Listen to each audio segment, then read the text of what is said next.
Good afternoon, guys, and welcome to another edition of Ulusaba Live Safari, Sofa Safari time. I hope that your week went well and that you guys are excited as we are for the up and coming game drive. My name is Brandon. I'm going to be your guide. That's Ryan. He's going to be our tracker, and Tom is on camera. Just a couple of reminders, folks. We've got two teams, so we'll be handing over in a little while to the other team who's got something special for you guys as well. We're going to start off over here. During the handover, though, just remember that there is a bit of a pause. All right, so just remember that. And as far as if there's problems with the comms and things, guys, we are very sorry about that. We are having issues with our service in this area. But we are trying our best to rectify that. All right, so what we're going to do, well, this is actually a little bit of a surprise for us. We've got we wanted to start off with Ryan. We're going to jump off the vehicle and show you guys some tracks. Ryan's got some tracking to do with you folks. And then a beautiful big muskbull elephant gave us a bit of a surprise. He snuck up on us, and it was quite special. Muskbull, okay, he's a breeding male. Indicated by a temporal stream, which is this wetness just behind the eye, between the eye and the ear hole, all right, which is a state of emotion, as well as, I wish you guys could smell it, because he pongs. All right, now for us it smells really bad, but for lady elephants it's like Dolce & Gabbana.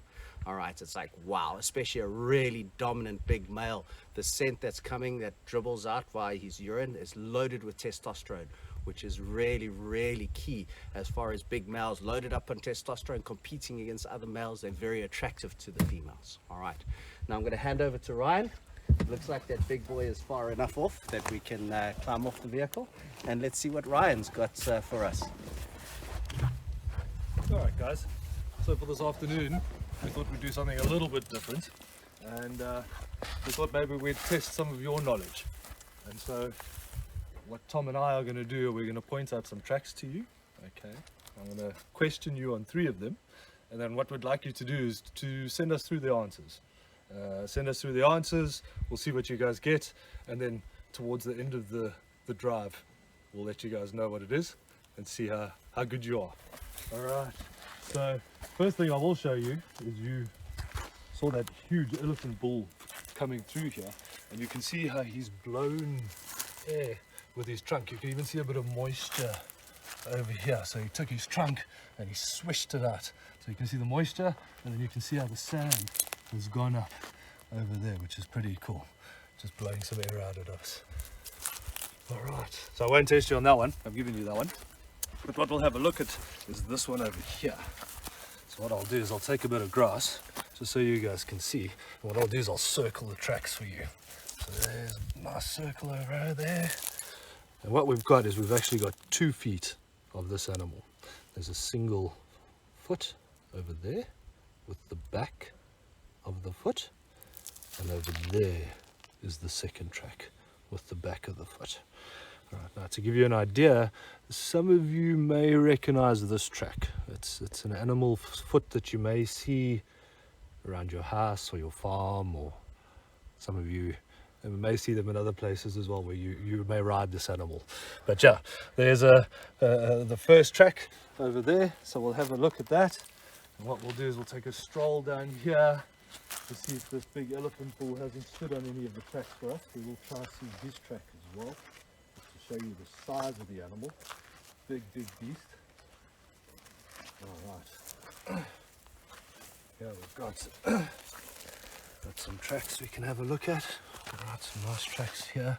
You can see 2 tracks, right? Actually 3 tracks even here.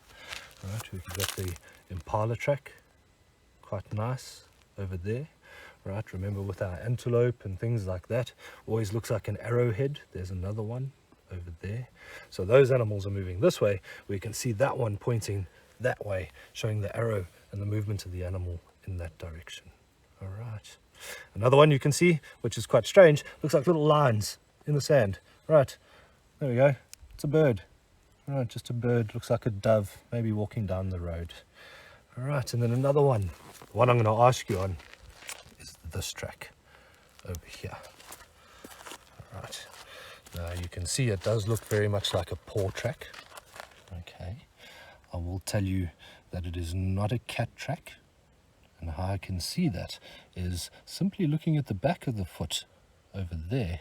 You can see there are 2 lobes, where when we look at the back of a cat track, we can see 3 lobes.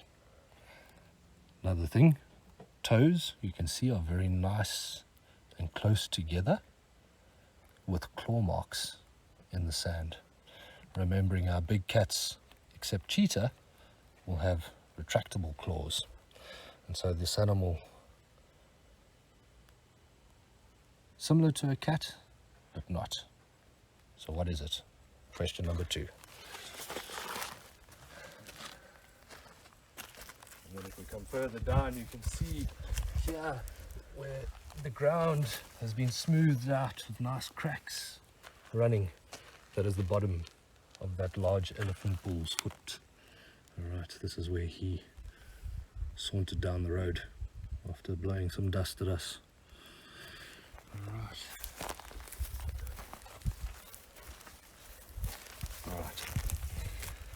what we'll have a look at is our last track. I just want to see if there's one a little bit further down the road that's a little bit better sunlight.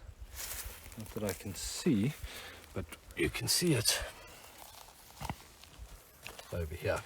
Now we've got the Impala tracks that I've shown you, like arrows. Okay, so that one going that way. But over there is a smaller track. Now, it's more similar to a cat in this track, where there's the 3 lobes at the back, but it does have the claws. So it's not one of our big cats. That gives that away. To give you some sort of idea, is some of us may have tried coffee that has come from this animal, quite an expensive coffee that comes from this animal. And back in the day, when first starting with perfumes, they would use the anal gland from this animal and use the substance from that for perfume. Alright, so we've got 3 tracks that we've asked you. One at the top over there, the single hoof. Alright, we then had the one that looked very similar to a cat but wasn't. And then we had the coffee pooper as your third. There's a nice track Tom's seeing over there. Alright.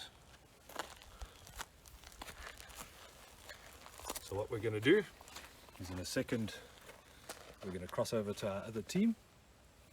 They're going to take over, have a show at something, have a look at something, and then we'll cross back and give you the answers to our questions.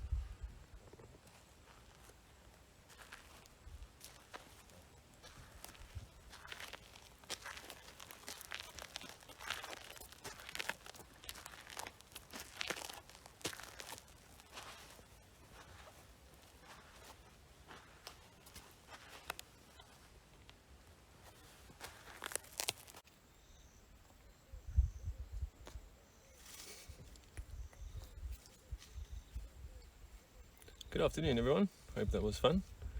We got a little tracking exercise. My name is Brad. Got Stu behind the camera today. Trev up on the tracker seat. Afternoon, everybody. Hope you're all well. Welcome back. I'm sure most of you are quite intrigued to find out what happened from the last episode with Tlangisa and a cub. We had quite an amazing tracking adventure this morning, and we managed to find them on a kill. Just bear in mind, sensitive viewers, once again, unfortunately just one cub still. So yeah, we fear the worst for the second cub. It can be quite a high mortality rate amongst predators like leopards and lions and things like that, which is pretty much an insurance policy, having more. So we're very grateful that at least there's still this one.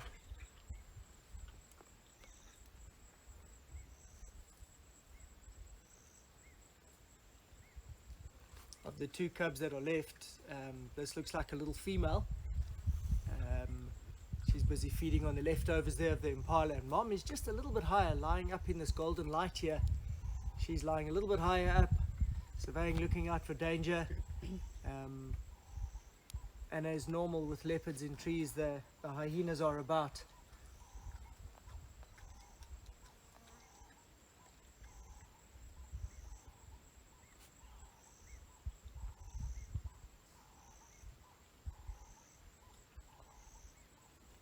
been watching that cub eating around some of the skin that had been around that branch, and I think that's exactly what it was getting after, is that little piece of meat at the back leg. Very, very good quality meat there. But it is quite a risk now because it's not as wedged as it was before, so there could be something dropping here.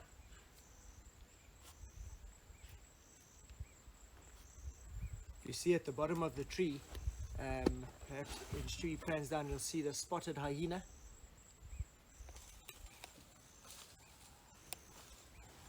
You can see how he's looking up there with the cub moving that kill around. Due to its inexperience, there's a chance that it may drop it, then the hyena gets a meal. But what you may also notice, not too sure if you can see it, there's a bit of fluff around the sides of the hyena there, and that is from the mom plucking the fur, so it makes it a little bit easier to get into the soft meaty parts. But as we go back up to the cub, you can see he's maneuvering that piece of meat around, which is a life lesson, but however it's quite risky there. Due to its inexperience, it may drop it, which then the hyena will benefit. But mom just above it seems not too perturbed.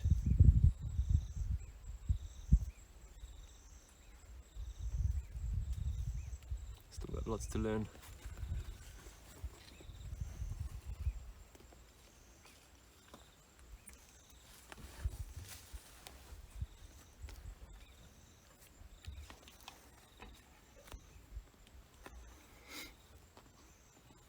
During the week, it's been pretty interesting with what's been going on. You know, we've been struggling to find her since the last episode, and we've had the Day One male, the Ravenscourt male fighting, all within this area. And it's been fascinating that Tlangisa's territory, she seems to be south of the river, where normally she's in the years past been north of the river. So she's literally walked through where Basile hid her cub. She's been walking through the areas of the Day One male where he's been seen, but she seems to be doing a great job. And this little female, as you can see, is finding its way.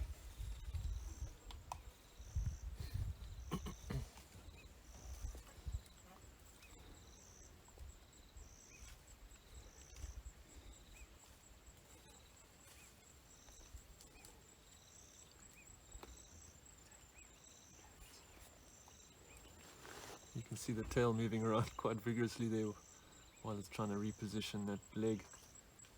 You can see on the leopards they've got exceptionally long tails, very, very good for balance. And the whiskers also play quite an important role in balance as well. Very much at home in a tree. They make any tree look comfortable.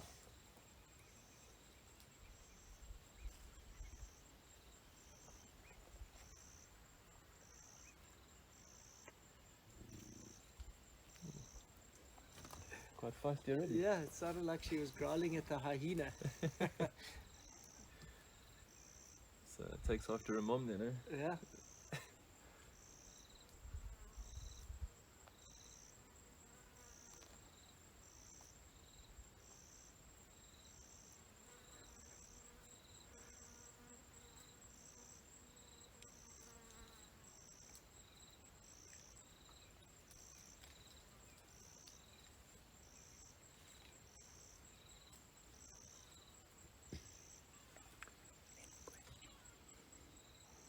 So I'm not sure if any of you folks have any questions or anything.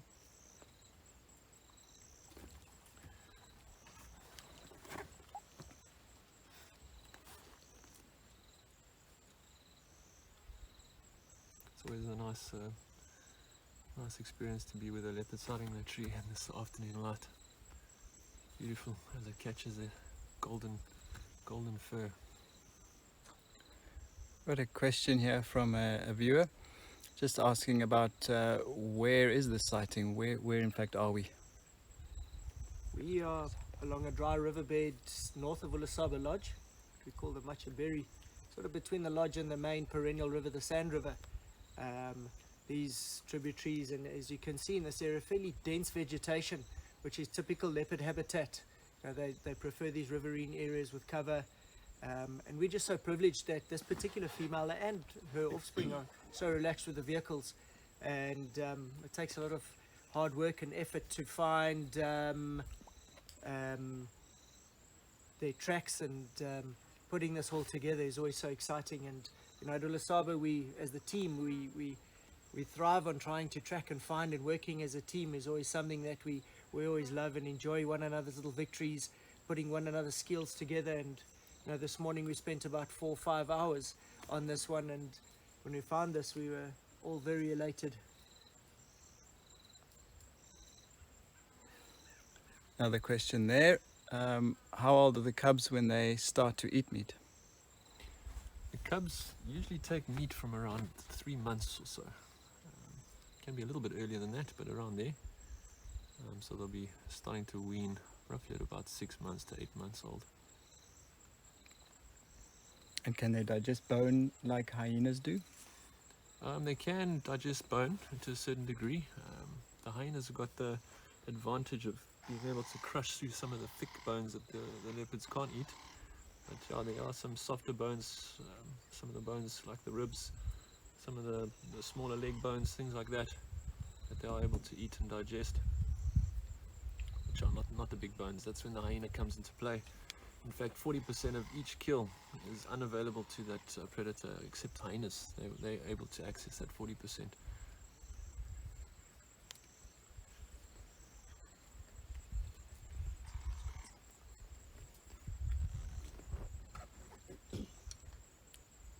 Another question there, how many kills do they need to survive? Maybe we can put that into a weekly context perhaps. So with regards to that, I mean, they are very opportunistic, so of course, you know, if they could kill more often, they would, but generally they're eating around every 3 or 4 days, having one kill. There has been occasions where perhaps maybe they have a kill in a tree and another opportunity presents itself, and yes, they might even kill again, you know, because they're just never really guaranteed that meal.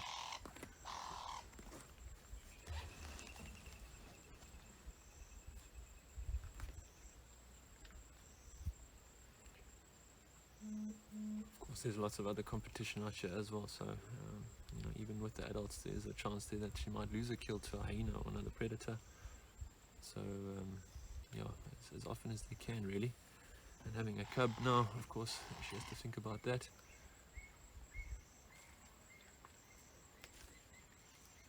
But we did have some other male leopard tracks coming into this area from this morning as well. Potentially Raven's Court. We heard him calling by the lodge. He's possibly moved already up to the north, and who knows, he travels so far, he could already be heading down this way. There might even be a chance that he arrives here later. We didn't really get a good idea where he could end up, but the tracks went north. So knowing him, he might even be in the south by now. Yeah, I mean, Ravenscourt is the father of this cub that we presume. Now, the other day it was quite risky with us bumping into the day one male, who's actually been pushed out of his old territory by the Ravenscourt male. To have him around is a threat to this little one because he's not the father. Naturally, male leopards will kill cubs that are not their own.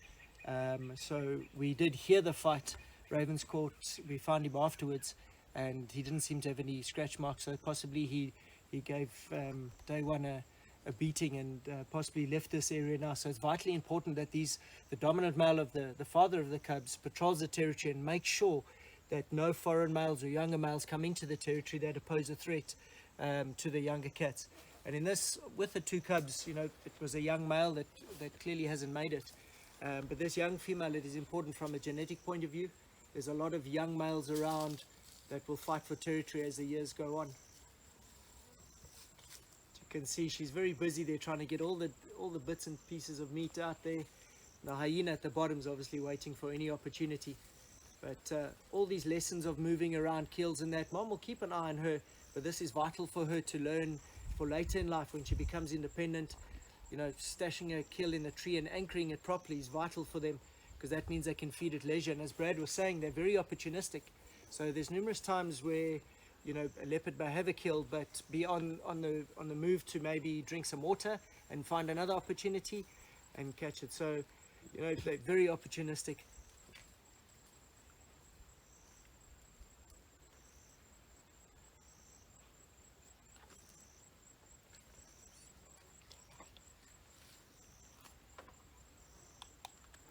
Just a couple of questions coming through related to what you're just talking about, asking about how leopards are able to take their kills up into trees, and then the frequency with they revisit those kills, or how long it might last up in a tree?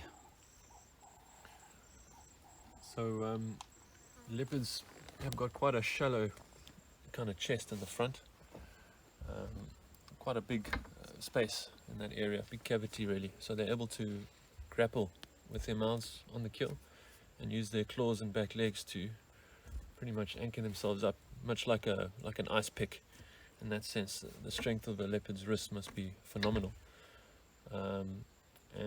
Sorry, the second question was how long does it stay up? Do they revisit the kill if they're up in the tree? What's the Yes. benefit of having it in the tree? So they will definitely come back and revisit it. The main reason they do stash it in the tree is to get it out of the hands of hyena or other predators like lions. There's been cases where lions have tried climbing up trees to get leopards kills, but they're usually quite clumsy, and sometimes they succeed, but then they end up struggling to get down. But the hyenas are their main threat. There's pretty much always a hyena following a leopard around wherever it's moving. So once it makes the kill, get it up the tree as quickly as possible. Sometimes maybe it doesn't even have time to do that. The hyena might be right behind it. But essentially it would, if it had time, it would want to disembowel the animal first, make it a little bit lighter, and then that way it will be a little easier to take it up. And then once it's up there, of course, it'll be safe as long as it's wedged and secured, and it will eat at leisure, returning sometimes even after 2 or 3 days if it's a big kill. If there's water around as well, we actually notice now there's a little pool of water right here, so she's got everything she needs. She doesn't really have to go anywhere.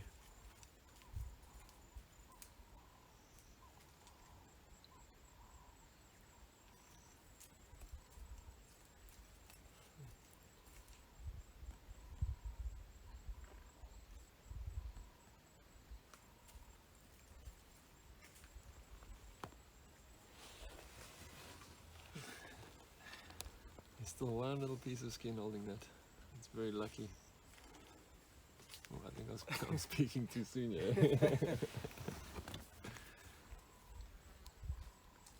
It's amazing to see her learn so quickly. You can watch every time she will not let that go, either a dew claw or her teeth. She will not let that go. I think she's just trying to reposition so that she can pull at the meat. She's coming out there now. Sure, that's a great angle there.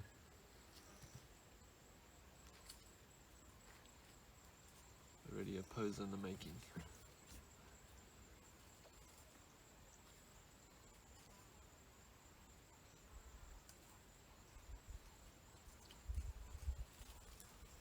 Mom lying up there, she's not perturbed at all. She's obviously got a very full belly, so she's happy just to lie up there. Now we'll see the youngster, if she may go up to Mom, because she's still suckling. They'll suckle for up to about 6 months. So we'll see if the little one climbs up to Mom.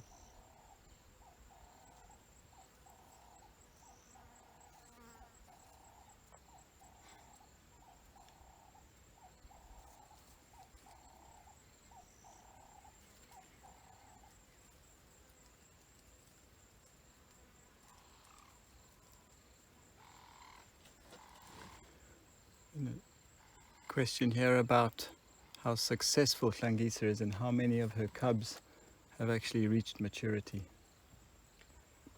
Tlangisa has been a phenomenal female over the years, and she's done incredibly well. You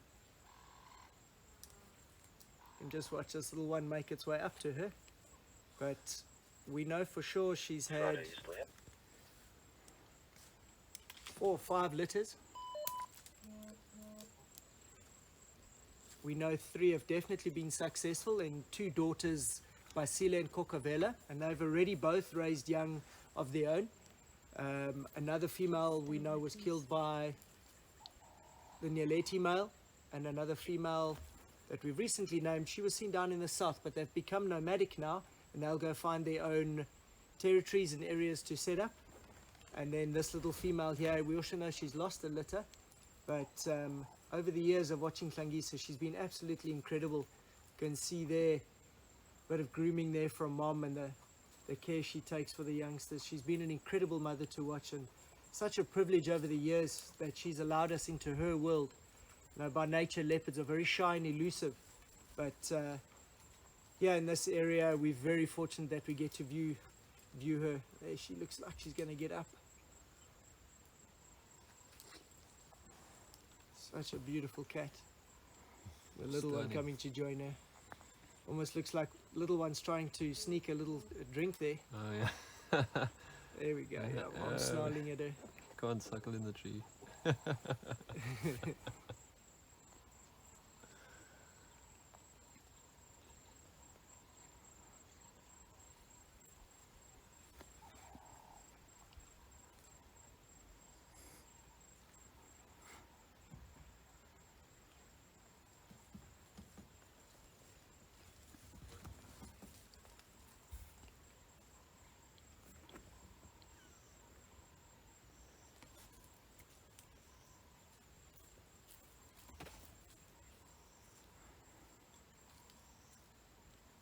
Mom stood up now, so let's just see what she does. Try get one more view for you guys. Perhaps she comes down towards the meat. Phenomenal sighting. Look at that. The last bit of afternoon light. Beautiful.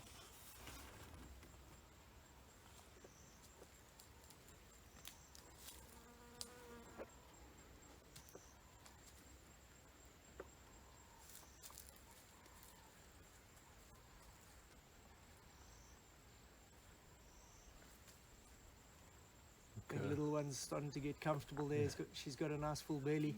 Stolen mom spot. Yeah.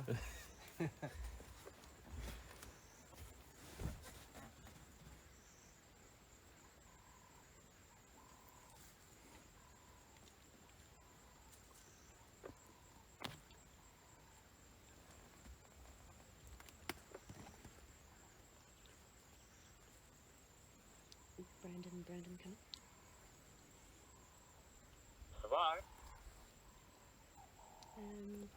Changing over in 2 minutes. Okay, cool.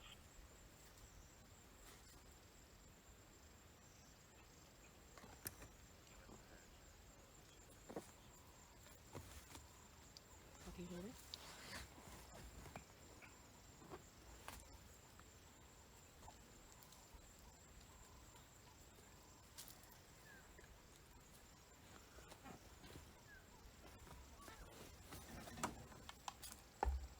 All right. Well, thanks for joining us, folks. I think we are going to swap over for the last little segment with the other team. Hopefully we see you guys again next Monday. And thanks for watching. Cheers. Cheers, folks. Hope you enjoyed that wonderful sighting. Enjoy the sunset with the rest of the team. See you next week.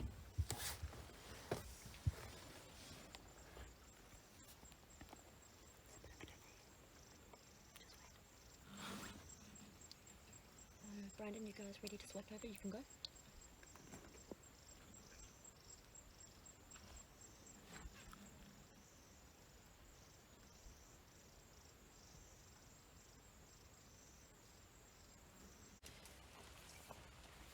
Welcome back, guys. We followed that musk bull that interrupted our tracking mission a little bit earlier, and he's trailing an incredibly large group of elephants. It's actually multiple family groups that have joined up together. We estimate probably about 50-60 elephants here at least, but spread out all around us here. So we're going to be following the herd and enjoying the sunset at the same time, just for the duration or the rest of our sofa safari this afternoon, and see if we can get some good sightings of babies and whatnot. All right.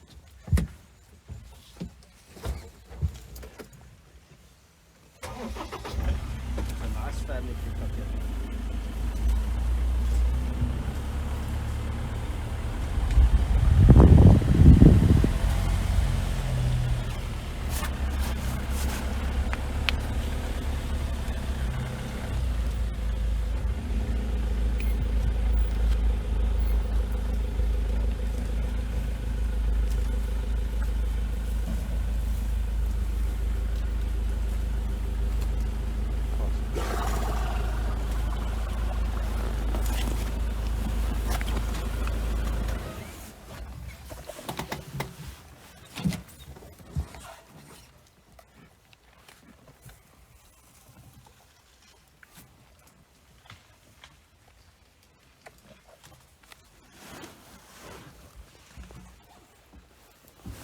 folks, if you have any questions, please, relevant to the sighting that we have, please don't hesitate to ask, and we'll do our very best to answer them. Now, this is just a small fraction of the group that we're driving through, and very, very spread as they feed. Elephants have to feed for the greater proportion of the day, depending on the time of year, potentially up to 10% of their body weight, all right, which is an incredible load of material that they've got to consume, which would equate to roughly, also depending on the time of year, but potentially up to about 20 hours a day of feeding. What we've got next to us here is absolutely stunning. We've got a female with her calf, all right. The youngster here guesstimates maybe about a year. It looks like the tusks are just starting to come out. I can see that the sockets are filling up. So normally the tusks erupt from just after a year old, all right. And this youngster's got full control of her trunk, all right. Is already quite a large calf, okay. But and feeding predominantly on the good green stuff.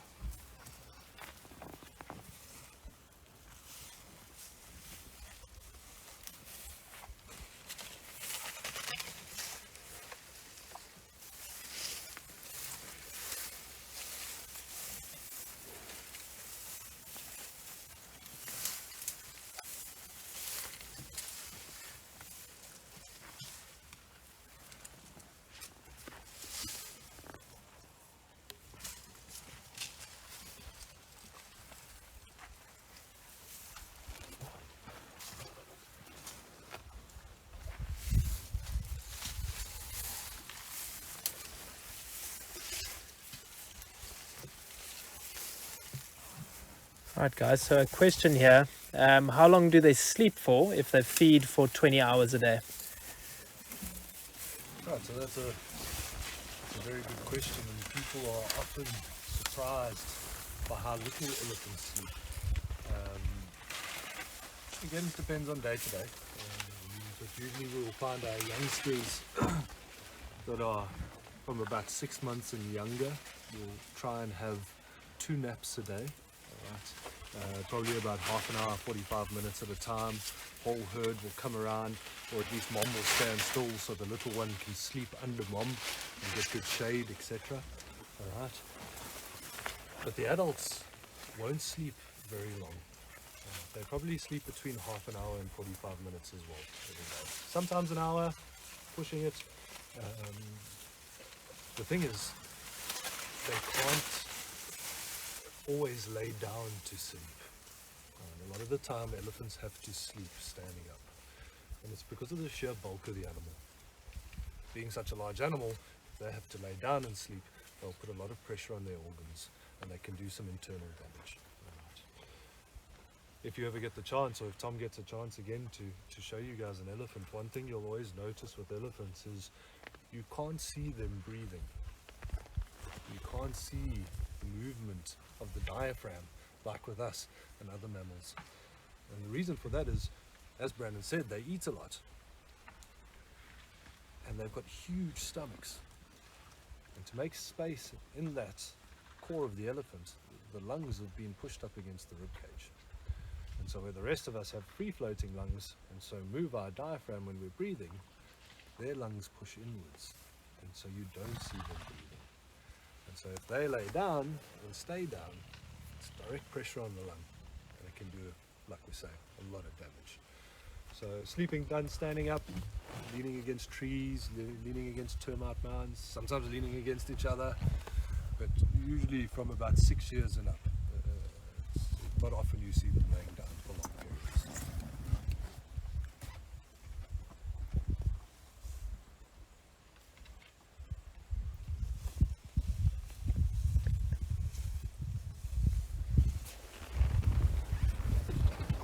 Right, let's have a look on the left here. There's our big boy again. See him there. Maybe let's just drive up to that dead tree, eh? What do you reckon, Rob?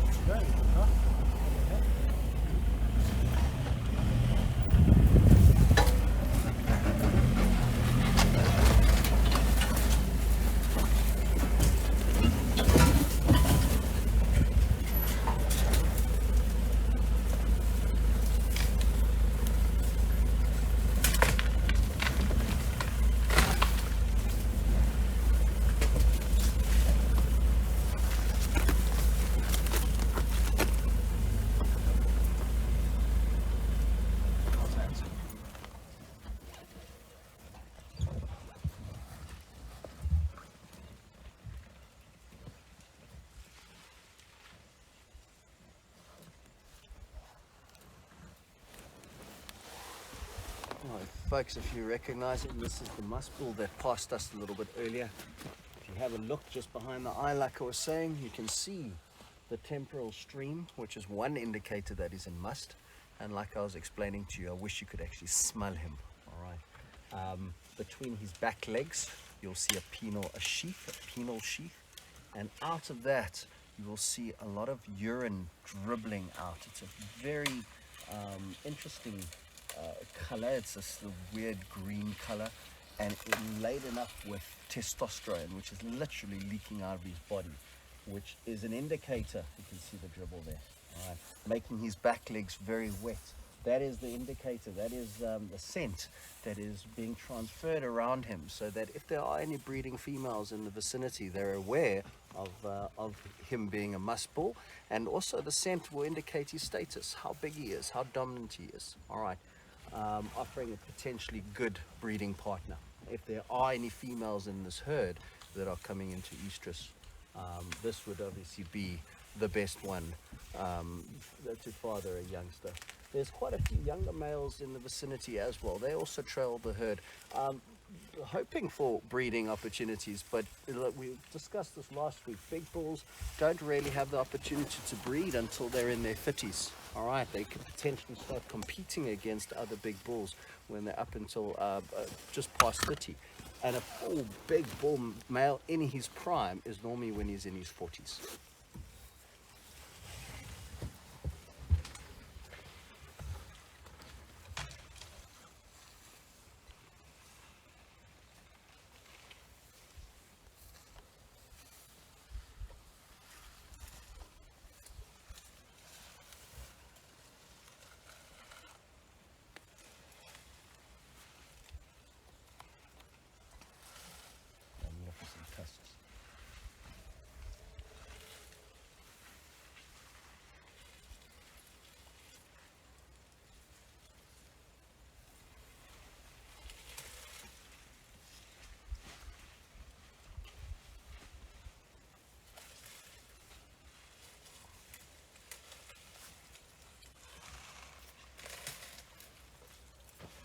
Nice size comparison between a really big male elephant and females and young males that are fringing him over here. You can get an idea of how large a big male like this can potentially get.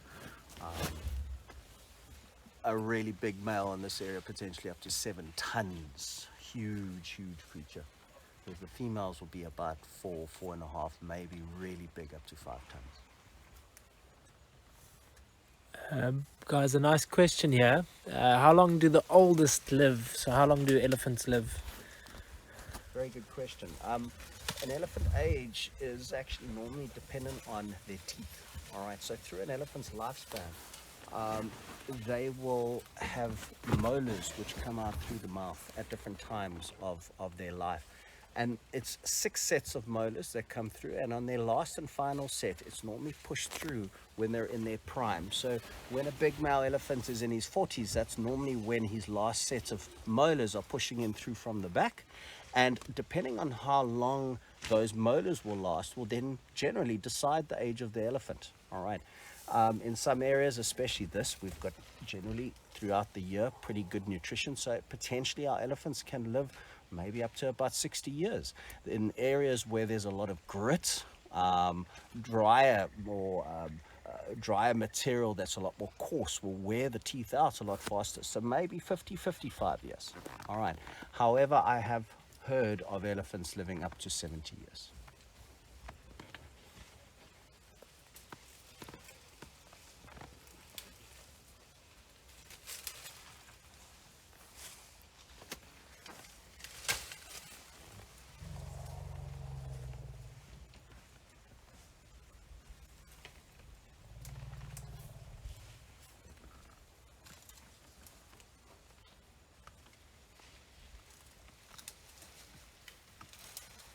You can pick up on that, folks. Behind us, there's elephants talking to each other.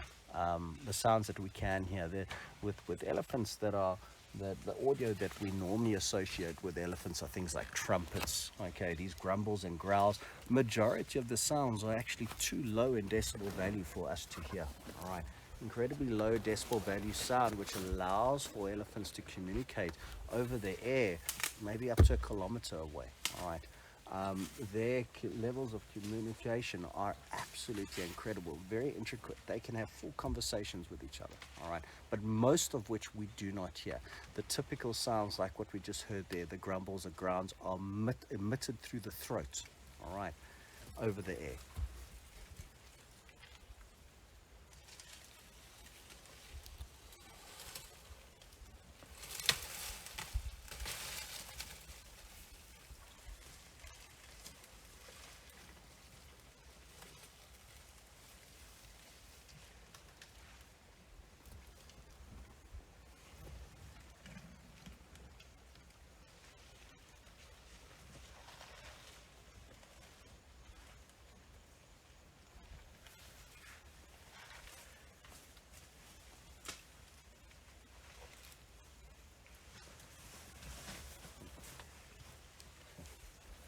Right, guys, I think maybe time for one last question here quickly.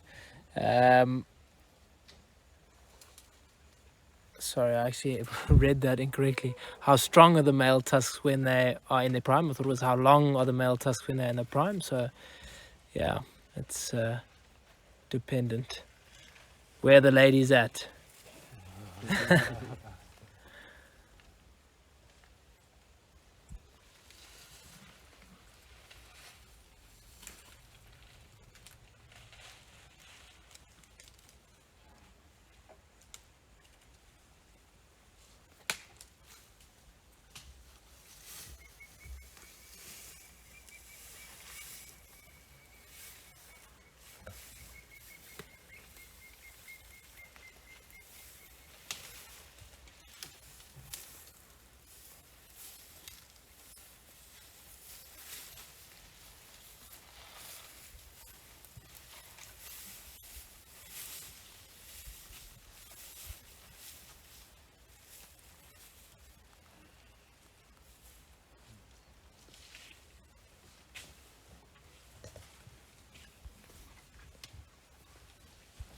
Wow, that was absolutely incredible. Folks, we've unfortunately reached the end of our sofa safari time. From myself, Brandon, and from Ryan, from Tom, we'd just like to thank you for joining us again. All right, really beautiful sunset, as you can see, and we really wish that you guys were here. Please don't forget to log in next week, same time, same place, and we hope that you enjoy the week ahead. Thank you so much. Well, before Brandon kicks us out, Oh, my apologies. we'll talk about the quiz if it's okay. So, just to get back to that, track number 1, for those of you that most of you had got it right, was a zebra. All right, nice single hoof, very much like your horse. All right. The second track, also a lot of people got right, was a hyena, spotted hyena. All right, you can see more like a dog track, not like a dog track, similar, halfway in between a cat and a dog, but you could definitely see a nice big hyena walking down the road. And then the last one, the tricky one, was a civet, an African civet. Some of you did get it. There were some people that got it right, which was cool. Bit of a tricky one. So, as Brandon says, have a great week. We'll see you guys next week. Stay safe. Remember to tune in next week. Have a great week. Thanks, guys.